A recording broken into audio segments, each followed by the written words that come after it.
Hey guys, it's been a few weeks since my last upload.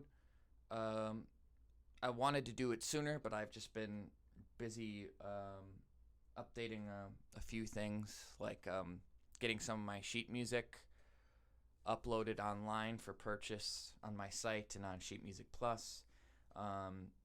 Adding a few kind of freelancing things on some sites.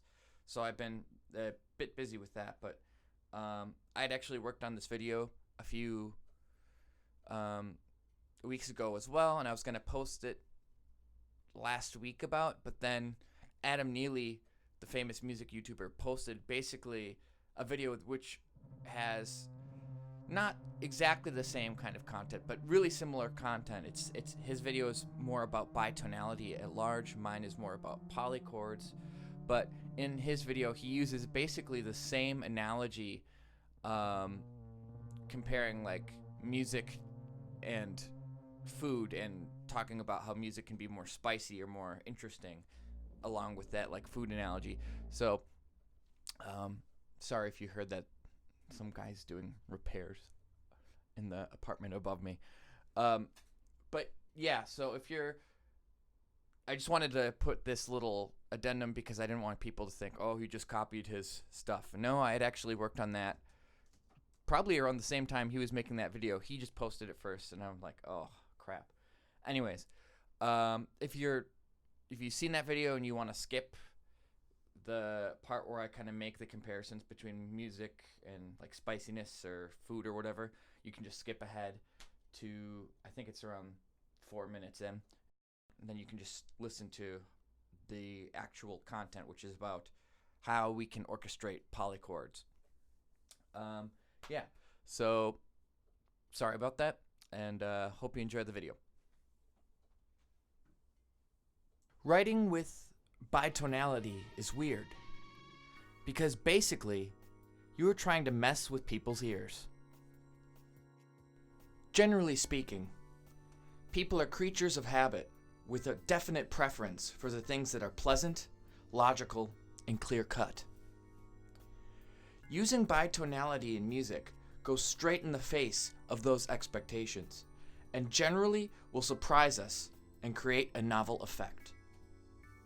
But surprises and subverted expectations take many forms, from sublime and majestic to crude and revolting.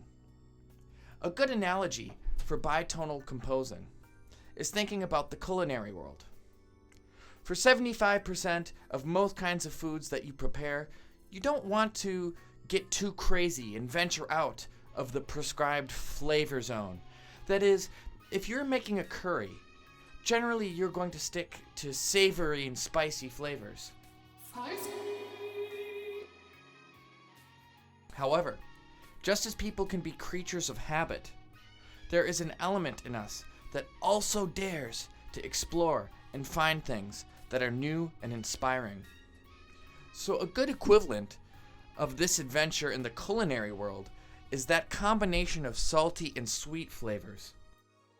Two seemingly contradictory flavors that come together to form a more beautiful whole. But that depends. Like all things in life, the devil is in the details. The knowledge of the particular kinds of ingredients and preparation will yield two different results: well blended or jarring contrasts. Here are some examples. Candy bars with peanuts or almonds. Delicious. French fries with a chocolate shake. Unexpected, still delicious. Peanut butter on a hot dog. Yes, peanut butter on a hot dog.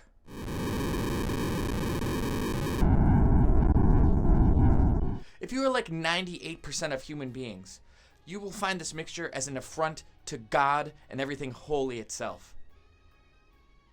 All dumb jokes and analogies aside, using bitonality in your compositions are the same way. They can yield wildly different results based on their preparation, and today I want to give you some tips on how to structure music with bitonal components. Rule numero uno. To really emphasize that a texture is bitonal, you want space. Space between the lower chord and the higher chord helps the ear separate the sound from one large clustered chord into two distinct elements. The more space, the more clarity the music will possess. Number 2, next thing to think about. Is it really bitonal or just chord extensions?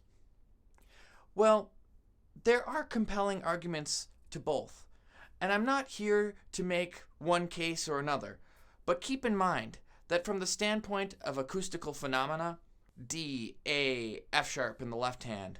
In the right hand, we have E, C, and G.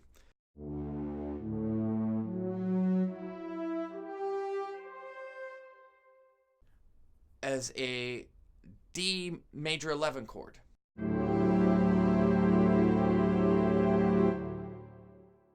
That's because all of these notes are found in the D major scale and can be viewed as extensions, which are notes that are tacked on to the primary D chord. Even if we have an example with two chords from unrelated keys, like C major and F sharp major.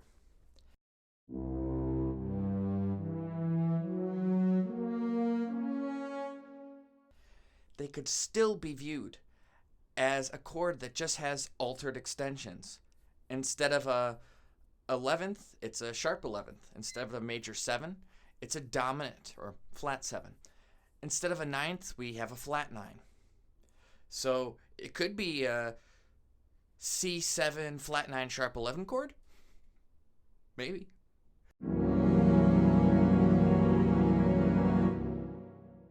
Once again, separation will, at least to some people's point of view, make it more seemingly fit into a bitonal context. It will bring out bitonal qualities as opposed to being viewed as just a chord that is stacked.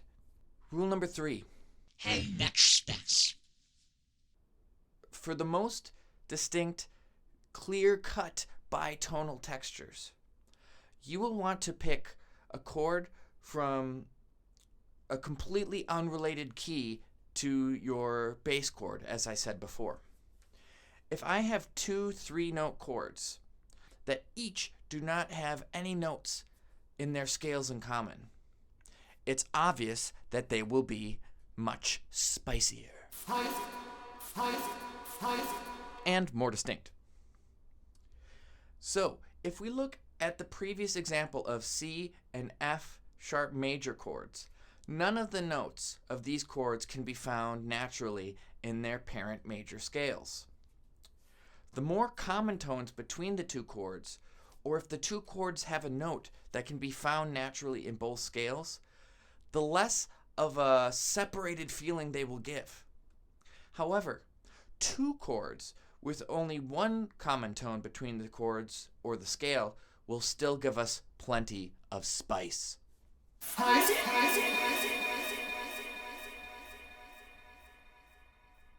I have 4 chords here with a C chord in the bass or the left hand. And in each example, so we have a B major over C major in the left hand, A flat major in the right hand over C major in the left hand. In the right hand, we have a B flat augmented 5, or just B flat augmented, and in the high voice and a C in the low voice, and then A flat minor in the high voice and a C in the low voice. So, take a listen.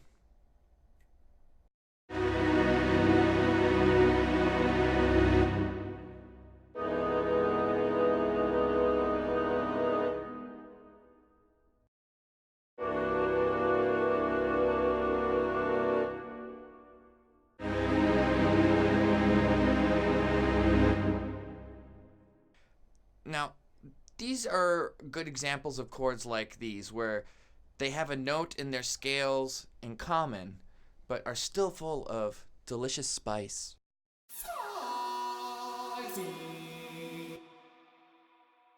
Tip number 4. Intervallic relationships and inversions. When you make bitonal segments in your pieces, make sure you're aware of the construction of the chords, what inversions they are in, as well as the intervallic relationships between all of the notes in the texture. Knowing how to construct the chord and knowing how the relationships of intervals work can let you more easily create the kind of effect you want. Let's take a look at a C major in the low voice and a B major in the high voice bitonal structure. First, unless you are going for that film noir effect, you're not going to want to just stack up both chords next to each other in root position. Once again, this makes us think chord extensions rather than two distinct tonalities. And as I said before, this kind of stacked sound, especially with these two types of chords, really harken that film noir kind of feeling. So unless you're going for that, you might want to avoid this. You don't say! So what if we spaced out the chord in the bass instead? Talking in terms of orchestration. So instead of having a closed position, root, third, fifth, instead we're looking at root, fifth, and then a sixth above that fifth. Why is this? Well, this is a basic orchestration thing, a basic orchestration tip or common knowledge in the orchestration field that a wide bottom end always sounds better than a boomy, cluttered, bassy mess that's all just hobbled together in this low frequency range. So, and this is just a general basic tip about orchestration and arranging. Bass should be wide spaced most of the time, unless you're going for that kind of really murky, dirty, very suspicious, fishy kind of sound.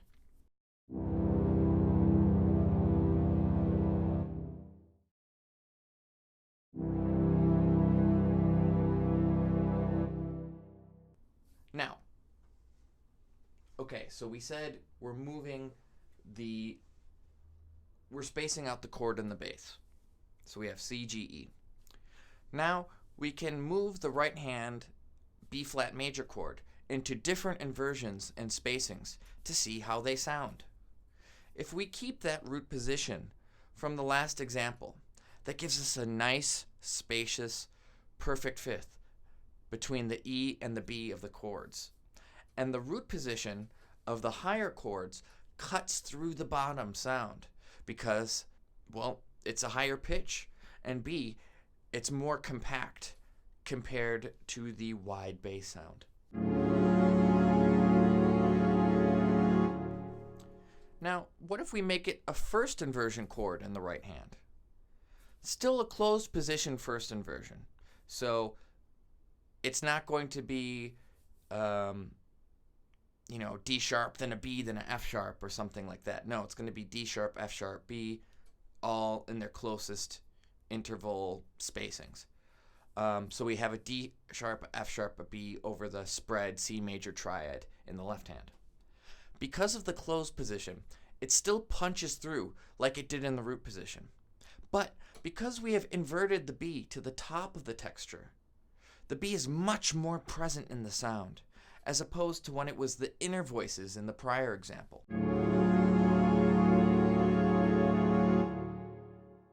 Now, what if we did a second inversion, but moved a bit closer instead of further up? Because we have already seen the result of moving chords higher but retaining the root position, they just become more apparent in the texture. So we know if we just keep moving those inversions up but keeping them compact, it's going to be a punchy sound just higher.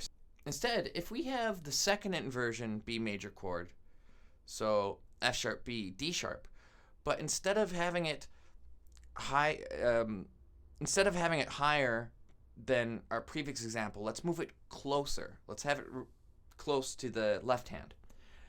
Now, if we have the second inversion B major chord next to the E of our CGE open voice root position chord, it presents us with a much more mellow, mysterious, blended sound.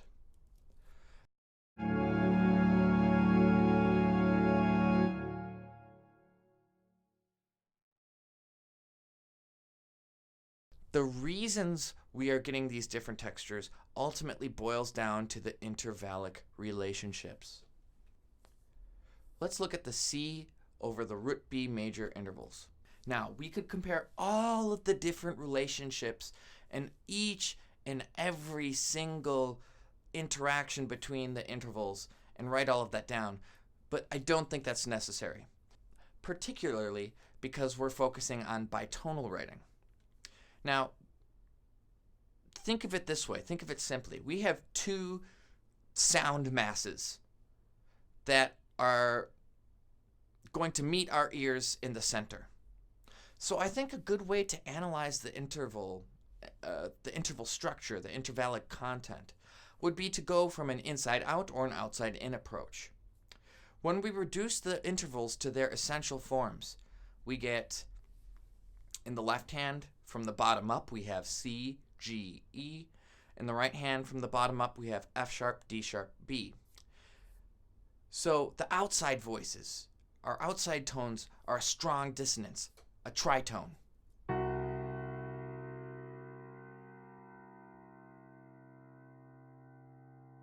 Our secondary outer voices, G and D sharp. This is a minor 6. You could view it as an augmented fifth if you want. Rich, dense sound.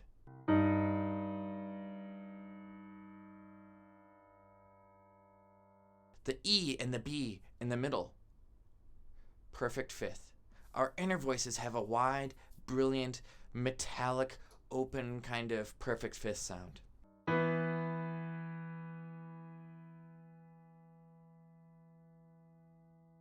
So in this chord structure, in this bitonal chord structure, the outsides of the sandwich are both spicy.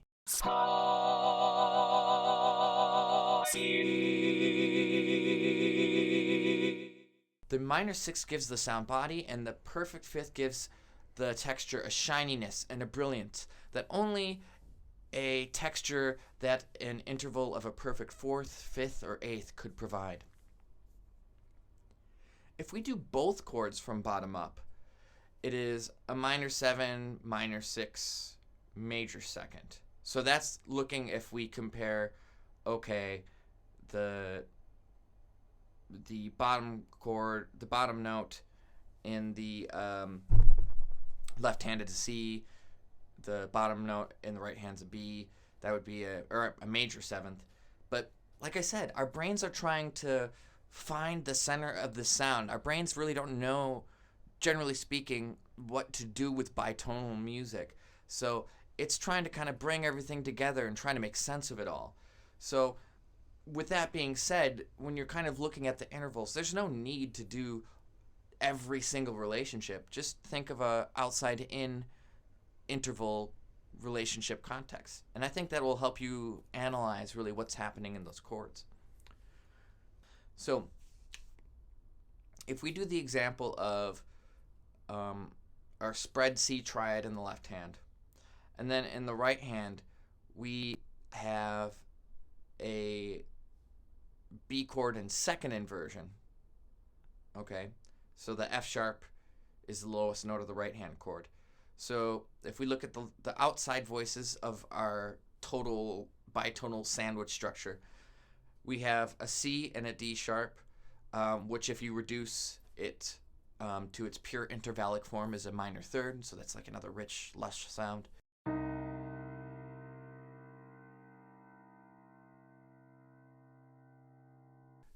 Our secondary outer voices are a major third, rich and lush, but a tad brighter than the minor third, obviously.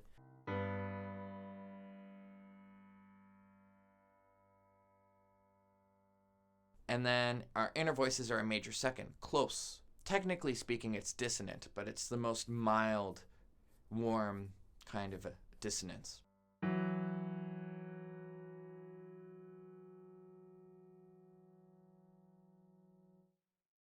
Now, I could go on and on and on about further aspects when we talk about writing like polychords with a bitonal element to them.